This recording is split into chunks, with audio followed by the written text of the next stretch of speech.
Welcome back to your first coding challenge of this section.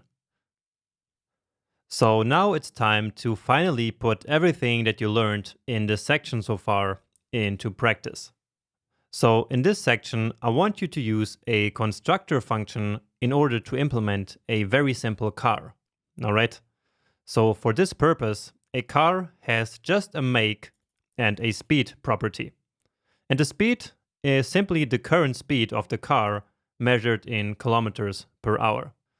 Then I want you to implement an accelerate method that will increase the car's speed by 10, and it should also log the new speed to the console. Then another method called brake, which will then decrease the speed, but only by 5. All right. And finally, I want you to use this test data down here to implement these two cars. So basically to create two car objects and then experiment with calling the two methods that we just created on each of the objects.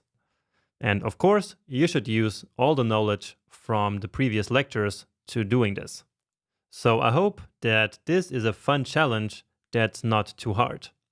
So take all the time that you need, and I see you back here when you're ready with my solution.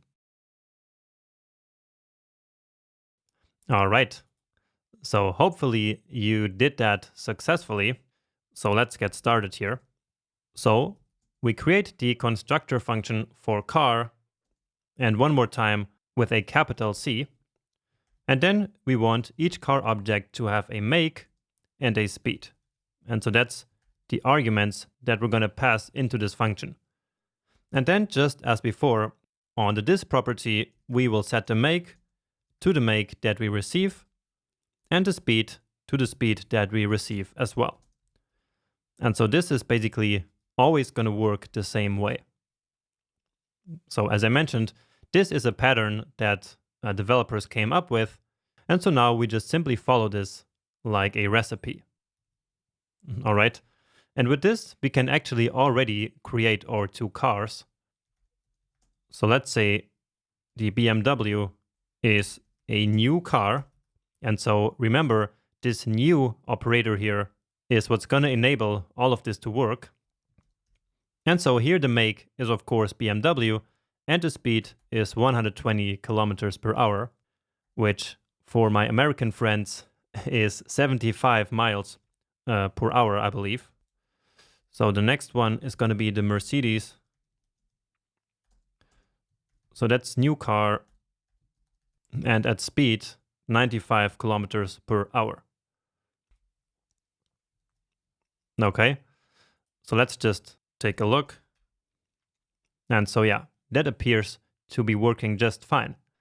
And so now let's implement our two methods here. So accelerate and brake. And of course, we are not going to add the method right here. So we will not do this dot accelerate, because as we just learned before, that would be terrible for performance, especially if we had many car objects. So instead, we will of course make use of prototypal inheritance. So we take the prototype property of car, and to that we add the accelerate property. Accelerate, that's correct. And we make it a method by passing in a function, or actually by specifying a function here. So once again, we can use the this keyword in here because that is simply going to be the object on which the method will be called. And so that object will have the speed property. And so here we can then increase that by 10. And then we can also log that to the console. And we can even make use, of course, of the make. So this one wasn't specified in the text, but we can log a nice string like this is going at this dot speed, and then kilometers per hour. But again, this part you wouldn't have to implement like this. And now let's just take this here for the brake, because it's going to be pretty similar. So brake, And all we do then is to decrease the speed by 5. All right. And now let's just call this on the BMW a couple of times. So BMW dot accelerate, and let's do that 3 times.